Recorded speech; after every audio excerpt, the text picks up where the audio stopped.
Hello everyone, welcome to another episode of the Golden Goal Fantasy Football Podcast. This week we're covering FanTeam, and as always, I'm joined by my good mate Sam. How you doing, mate?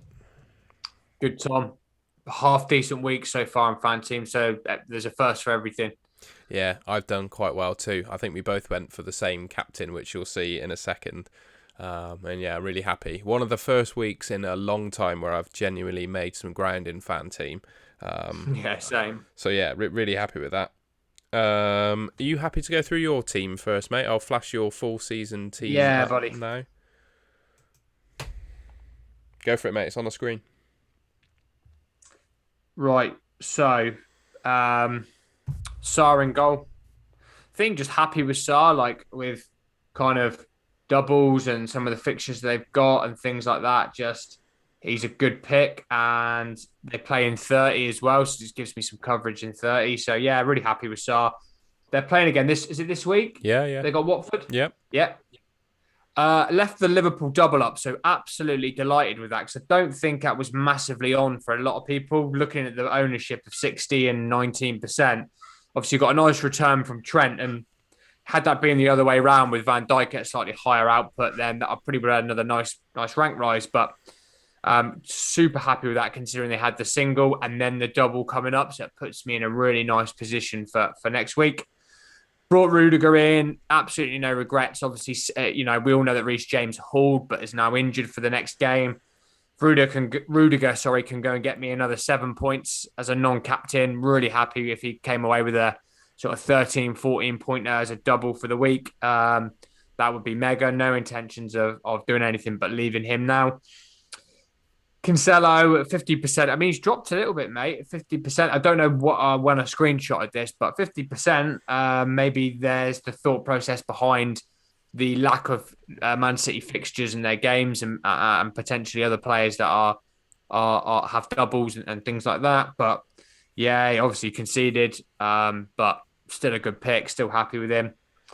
Kieran Tierney, a bit frustrated really over Tierney and Arsenal defence in general. Kind of had a couple of really nice fixtures and just conceded some sort of, conceded a few goals, and their attackers have generally been much better. And as you can see, I've got Martinelli stuck on my first bench there, first on the bench at 7.3 points. I'm thinking, I would have just preferred Martinelli, but Yeah. Unluckily for you, I think Arsenal have gone through a bit of a transition over the last few weeks, haven't they? I think 3 or 4 weeks ago, you definitely picked their defenders ahead of their attackers, wouldn't you? I think you just got unlucky, yeah, and it's just turned. The attackers are better than the defenders now. Just unlucky, mate. and on the flip side, I've got, the way of looking at it is I've got Tierney and Martinelli now for the double. Don't particularly like the Liverpool game. I don't know if it's because I'm biased to Liverpool, but then again, it is at home for Arsenal. Yeah, I think a Liverpool game and a double game week barely counts, does it, personally? But there you go. So that's my way up, as we'll come to later, and whether I bring in Saka in for the double, and then there onwards. I've got a couple of players I've got an eye on in that midfield spot for changes. Had Salah, 71% owned. He can haul at any time. Didn't get the goal, but yeah, totally happy with Salah. Kai Havertz 6%, my punt, and I did it late, as a few people might have seen on the Twitter. Kind of semi regretted it afterwards because I just know that it was going to be 2 points or 14 points, and luckily it was the 14 pointer. I'm really hoping he starts against Norwich. Be really, really happy if he did. And if he got something more than that, absolutely delighted. That punt really paid off. I don't really intend on holding him long term. I think with such good options in that midfield, Tom, I think he will be moved on at some point, but by that point, he will have served a purpose. Well, And like you say, he can become Saka or something, can't he, if you need it? he possibly could actually, and that he will probably be moved on. Rafinha, although didn't really return, happy to leave Rafinha for a bit of sort of fixture congestion over the next couple of weeks. Norwich and then Wolves, Southampton, Watford. We'll see how he goes over those next couple. Not entirely sold on him, and I think he is dispensable. But with that game week in 30, albeit it's Wolves, it's just nice to have potentially 8 or 9 players playing, maybe 9 players playing that week without having to take any hits. And then my captain, Coutinho, delighted with that. And I know he's your captain as well, wasn't he, Tom? So as of filming this podcast, 23.4 return as a captain. He's got Leeds to go, mate. If he returns again, we could be in real business with a really nice rank rise, couldn't we? So not expecting anything, but if he does sort of have a nice game again, then that would be mega. And he looked really good against Southampton. Like I said on our Sky podcast, like I watched the highlights and he could have had another goal and another assist in that game. He really was pivotal to everything that Villa did, and with that slight change of formation, with Danny Ings and Watkins up front, I'm really liking the look of that with Villa going forward for at least a couple of games. I've had Harry Kane since my wild card, and actually I'm starting to reap the rewards of that. What did he get? Was it 2 goals, Tom? 2 goals? Oh, God, I can't remember. Everton? I think so, yeah. It was, he wasn't a it? couple, didn't Yeah. he? Yeah. So nice 11.3 return, and currently had a rank rise of around 1,500, I think, 1,400, something like that, with a few more players to play the rest of this game week. So yeah, happy as it's going. Bit frustrated with Martinelli on the bench, but like we said, mate, it is what it is. Could have easily been Tierney on the 7 and Martinelli on the 1.3.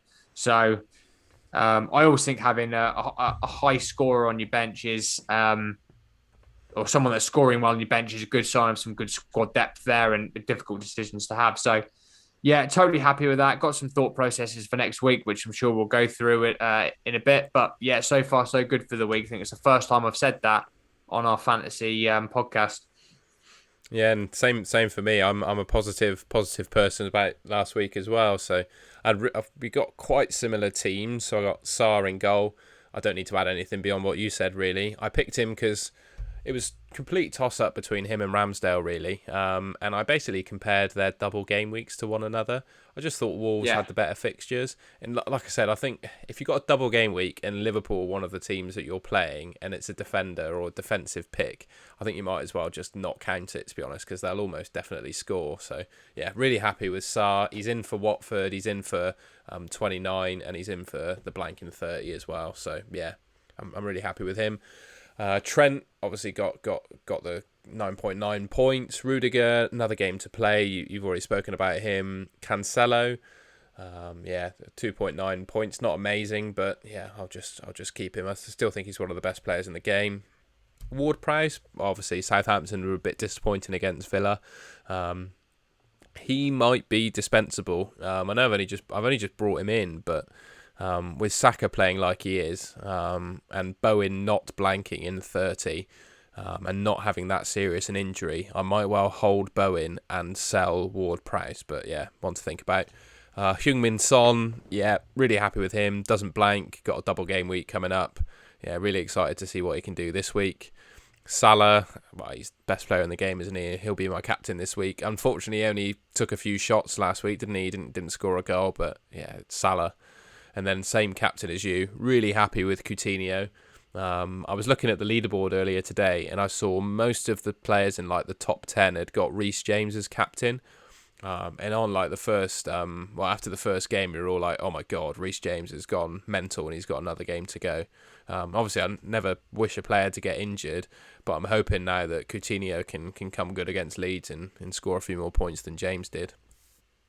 And yeah, front three are Kane, Dennis, and Broja. I'll take what I can get from Dennis and Broja in their second fixture, really. And yeah, you already spoke about Harry Kane. And that's me, really.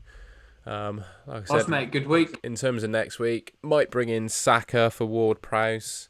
And I may also bring in Matt Doherty as well for Laporte, because he's basically got 3 fixtures to Laporte's 1, so that's one I'm considering. On to the second chance. I'm happy to go with my second chance team first, if you like, give you a bit of a rest. Yeah, go for it, mate.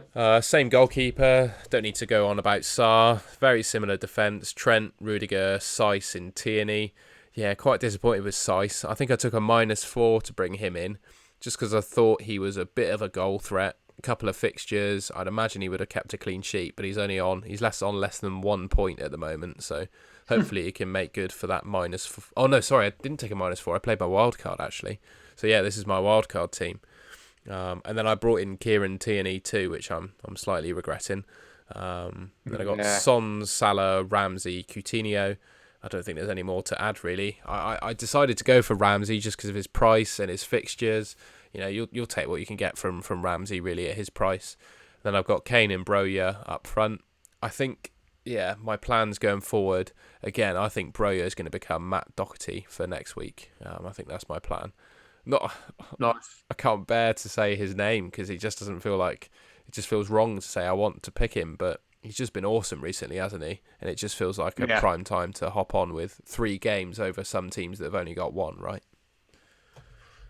Yeah, mate, exactly. And try and forget past demons to move forward. He's been an excellent asset in the past, especially in Sky. I had him at the back end of last season and he shot me, him and had a double up of him and another Wolves defender, and they just shot me up the ranks towards the end of the season, ended up helping me win some money in the mini league. So, um, yeah, I'm happy to bring him in. I got good memories, mate, from him. I've got your team up on the screen now if you want to talk people through it. So, gone for the Chelsea double up there. Quite happy with that. I had Reece James till about 2 minutes before deadline, and then just panicked and went, Thiago Silva, James might not play both games or whatever, or and sort of my hunch actually was kind of right in some way. Tierney could become a fifth midfielder for next week. Again, just went with that Arsenal defence, but actually it's been their attackers that have been so good. So yeah, that could be an option too. Either Saka or what's the Tottenham lad? I can't pronounce his name. Kulusevski. Kulusevski. Yeah, that's an option. Son, Salah, Ramsey, Rafinha. Again, Rafinha just for volume of games. Not hugely happy with it, but we'll leave him for now. So I went with Vardy for the Leeds game, and yeah, he blanked, and then he's now injured. But with this, I'll get whoever they start up front. So I'm quite happy to leave that for the next game, actually. And then Broja. Yeah, I mean, I could take a -4 here. I think it could be Broja and Tierney out for someone for next week. So we'll see. This is almost done and dusted because the week I missed captaincy and all that, I'm like 5,000th rank or whatever, something like that. But kind of already done with it because I messed up on it. So yeah, I can have a little bit of a play with it and see if I, take a couple of punts and see where I get with this team now. Nice one. I got a view of the fixtures up here from the good man that's Ben Crellin. I'd never taking any credit for this. This is all Ben Crellin's fixture genius. It was just to look at really what we're looking at in terms of fixtures in 28 and in 29. Obviously, we're currently in game week 28 at the moment, so it's just a view of what the fixtures are at the moment, and then 29 is what we're approaching. Just looking at the teams that double, I'll just run through them. So we got a double game week for Arsenal, Brighton, Everton, interesting, Liverpool, Newcastle, and Tottenham. Just look at these fixtures, right? I know Everton are crap, but they have the best double game week of all of those teams, in my opinion. They got Wolves and Newcastle in 1 week. It almost feels like too good to pass up. But yeah, I won't be going anywhere near them. No, I won't. And actually, I think Wolves are struggling a little bit. Yeah, we know that, but they're still fairly defensively resolute. Newcastle are on a bit of upward improvement under Eddie Howe. So that's not the fixture it once was.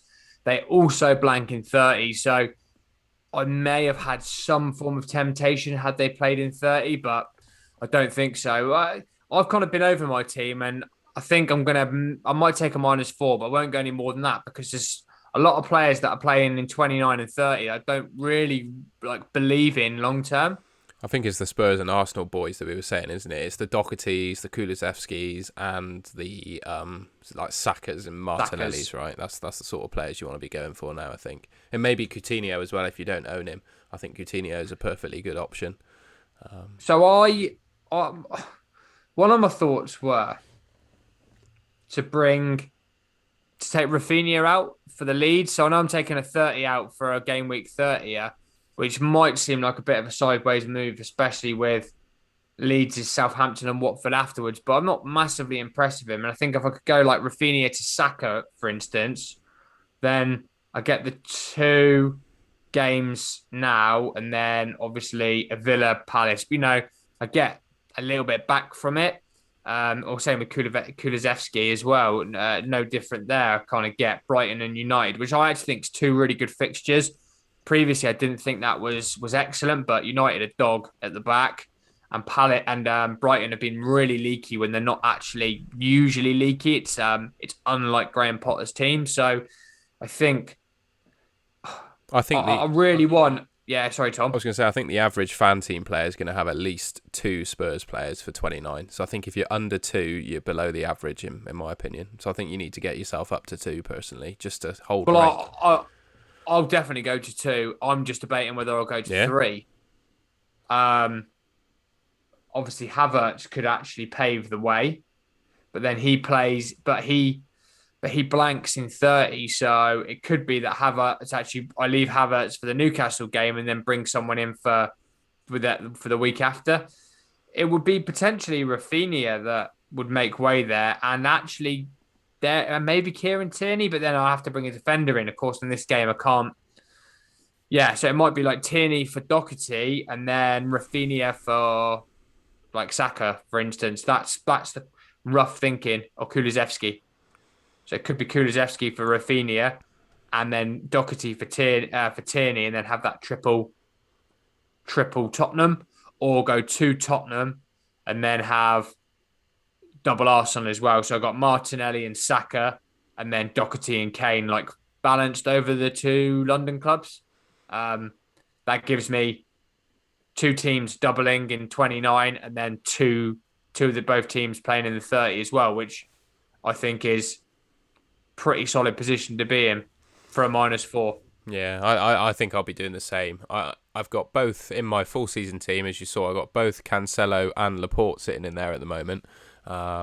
Whether I hold Cancelo or not, I'm not sure, but I'll definitely be getting rid of Laporte. I'll probably buy Doherty for Laporte. And as I was saying, I've got James Ward-Prowse as well, and I know he's like the fan team darling, isn't he? But I think he's surplus to requirements after this week. He could well become Saka. But he has got Watford, who you would almost fancy him to score against. So, I don't know. Definitely bringing in Doherty for a City defender. That's a move I'll definitely be making next week. And it's just whether I take a hit for anyone else, really. And like I said, I think if you've got any teams that have less than like 2 Spurs players, I think you need to get yourself a second for 29 or you'll fall behind. Because, yeah, like... they're just Spursy. That's my only concern with Spurs is that they could go and lose both those games. That's the worry. So that's what puts me off having the treble up. But then the ceiling is pretty good, isn't it, with the Spurs players? Look at Doherty's been on it, and Conte's always come back to Conte being a very, very good manager. And which way do you play it, Tom? You know, that's the half of me is tempted. I'm tempted on a -8. I didn't know what -8 on this week.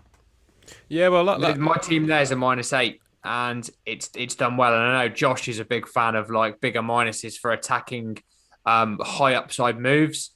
So it could be Tierney out for Doherty, Rafinha out for Kulusevski, and then I don't know, Havertz out or something like that. For there's options there for those big moves. And the thing is, with the likes of Spurs and Arsenal as well, if you compare them to Chelsea and Man City, over the next 2 weeks, they play 3 games and Man City and Chelsea play 1.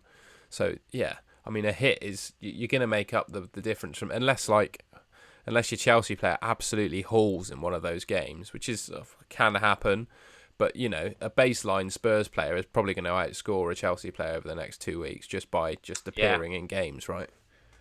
I think Cancelo is probably disposable for a couple of games, and if he has COVID as well, definitely, yeah. Although we don't know, we just don't know, do we? Then yeah, exactly, and yeah, it's just a shame that you can't bounce between a defender to a midfielder on this game. I'd be stuck in. So I could actually go Cancelo to Doherty and then leave Tierney for the double. I think, like you said, though, with when anyone plays Liverpool in a double, you just count that one, especially defensively, as a single because they're probably going to concede, even though they are at home. And Leicester as well. I don't know. I wouldn't fancy Arsenal to actually keep a clean sheet in 29. Yeah, I agree. No. And then, arguably, 30 against Villa's a tough one. It's probably only from 31 onwards. You might actually think that they're going to protect. Yeah. So, do you need an Arsenal defender at all? What do you prefer there, mate? Do you prefer Tierney for Liverpool, Leicester, and Villa, or do you prefer Cancelo for Palace if he was fit? I think I think you got to go for Tierney just over the games, but Fixture volume, yeah. I prefer Doherty But over all of it's them, a to be hard honest. answer, isn't it?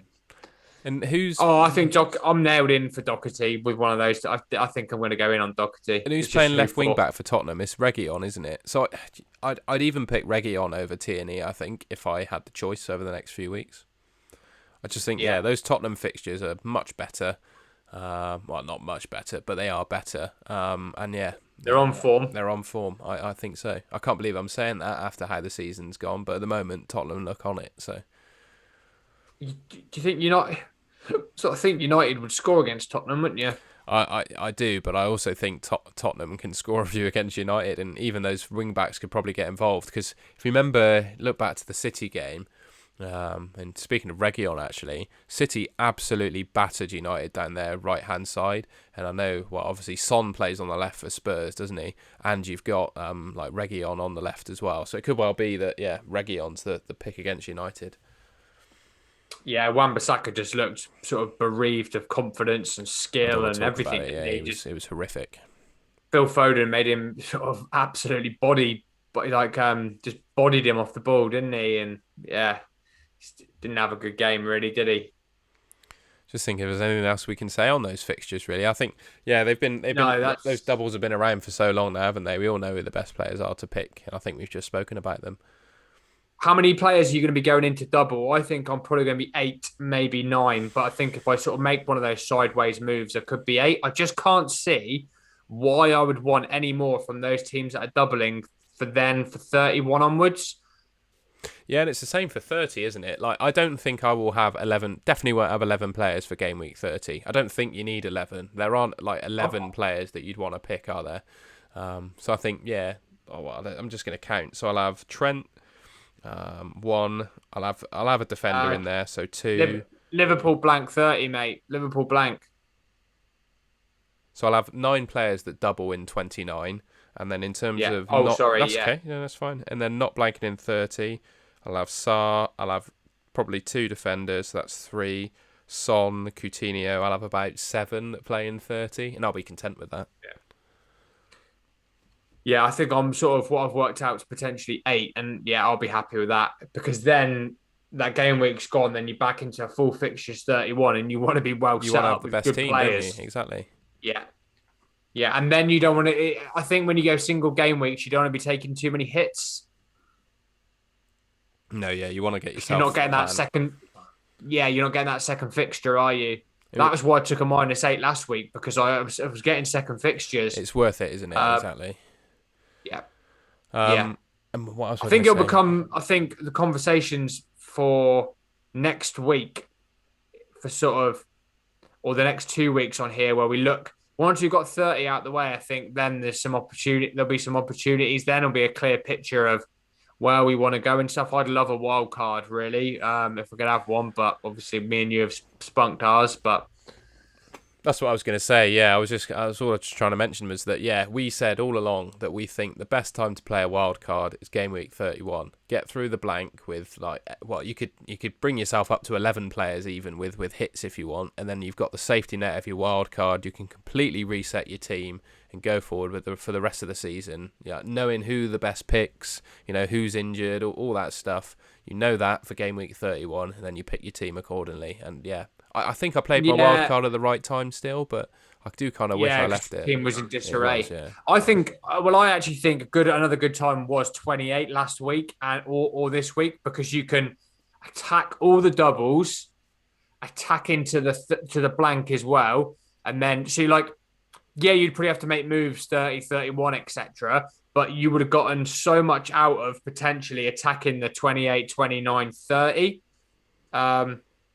So, yeah, I think this came up in discussion anyway, didn't it? But I think if you have, it's irrelevant now. If you have got the wild card ready for sort of 30 or 31, yeah, you can set yourself up potentially really nicely. The only caveat to that, Tom, is end of season. Do City wrap the league up? Do Chelsea become just nailed into the top four, and we start seeing Kepa Arrizabalaga. Do Liverpool take the foot off the gas slightly because they're in the semi-finals of the Champions League but can't get first because City have won the league? These sort of Chelsea's, Liverpool's, and Cities make up a lot of our team. And so, therefore, if there's a change within that, we can generally be quite screwed over quite quickly. That's the only issue with, I'd see, wildcarding later on towards the end of the season, where sometimes teams are on the beach. Yeah, good point. Couple of questions, I think, to finish off on. Both of them are mentioning Matt Doherty, so I think they probably already know the answer to these questions before we even read through them, but I'll do it anyway. So our good mate Luke NDN, Doherty, he's a tempter on the season-long game. He says he seems to be favoured and is looking attacking like he was back at Wolves. I mean, Doherty is a must for me in both season-long and half-season games. I'm going to get rid of Broja for Doherty in the half-season. That's the beauty of the half-season game, right? Is you can be flexible with your formation as well. You can swap a striker out for a defender. So I'll be doing that. And then, Doherty's coming in for a City defender in the full-season game for me. What about yourself? So again, you're looking, like Luke's just said, sort of end of season. So you want to look a bit long-term, now to the end. They've got sort of from 31, they've got Newcastle, Villa, Brighton, Brentford, Leicester, Liverpool, Burnley, Norwich. That is really nice fixtures by Liverpool. And so I think I'm going to be bringing in Doherty and holding him till the end of the season, as long as he's playing, starting. I'm going to quote you on that. Yeah, oh mate, I know, and it changes so quick, doesn't it? But no, I think now that's the right decision. It equally wouldn't surprise me, Tom, if we got to game week 32 and he was my first player out on the bin list as well. But maybe that's what makes this such good fun. I think it was Boona, wasn't it? It was absolutely FPL Boona slating Doherty, and then sort of made the joking sort of apology and little form he put up on Twitter, didn't he? Like, opinions can change really quick because he was superb last season for Wolves. Looked absolute shadow of himself coming in at Tottenham earlier in the season, and now suddenly looks like the Doherty of Wolves last season, doesn't he? And then, I think Ugly Wolf's decision that he asked about here is completely made. So he says, should he swap Reece James for Doherty in the second chance game? Now, come on, 100%. That's a tailor-made move right there, 100%. Isn't it? He probably sent it was 10 hours ago, this tweet, so he probably sent it before we knew Reece James was injured. But yeah, it's an absolute must now, I think. So he was thinking about that, even if Reece James was fit, probably thinking that Chelsea are blanking in 30 and that Spurs get the game. So yeah, I think that would have just. I'd be surprised if he hasn't made the move already. You know, he's probably clicked that confirm button. So it's a solid move. That's the end for what I've got to show. Really, anything else you wanted to add, mate? No, I think strategies moving forward will change in the next couple of weeks, and we'll probably sort of attack that with the knowledge that we have available to us with the league table and results and things like that over the next couple of weeks. So. Looking forward to it, Tom. Should be a good finish to the season. Yeah, and I'm going to present them in the next podcast with an Irish flag draped over my shoulder and being Matt Doherty's #1 fan. So, yeah, we'll see how that goes. I hope so. Yeah, well, just remember, guys, Spurs are the king of Spursy. So, yeah, we need to put a little disclaimer on the pod. Like, just please remember that Spurs that's where it came from, isn't it? Like, win to loss straight away. All right, well, thanks for listening, everyone. Yeah, if you're watching this on YouTube, be sure to give us a like if you enjoyed and subscribe to our channel to see more videos that come your way. And yeah, thanks for watching. Cheers, guys. Thank you very much.